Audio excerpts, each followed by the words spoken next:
I'm Principal Jeevanandam, CEO of Rion Fintech Limited. ஒரு நிமிட தன்னம்பிக்கை கதை. ஒரு அரசன் போட்டி ஒன்றை அறிவித்தான். கோட்டை கதவுகளை கைகளால் திறந்து தள்ள வேண்டும். வெற்றி பெற்றால் நாட்டின் ஒரு பகுதி தானமாக வழங்கப்படும். தோற்றால் தோற்றவனின் கை வெட்டப்படும். மக்கள் பலவாறாக யோசித்து பயந்து யாருமே போட்டியில் கலந்து கொள்ளவில்லை. ஒரே ஒரு இளைஞன் மட்டும் துணிச்சலாக நான் கலந்து கொள்கிறேன் என்று முன்வந்தான்.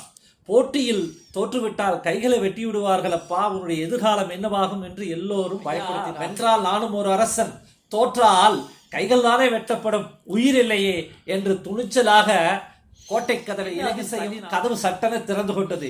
ஏனென்றால் கோட்டை கதவுகளின் தாழ்பால் போடப்படவில்லை, திறந்துதான் இருந்தது. பல பேர் இப்படித்தான் இருக்கிறார்கள். தோற்று விடுவோமோ, எதையாவது இழந்து விடுவோமோ என்று எதற்கும் முயற்சிக்காமலேயே வெட்டுவிடுகிறார்கள்.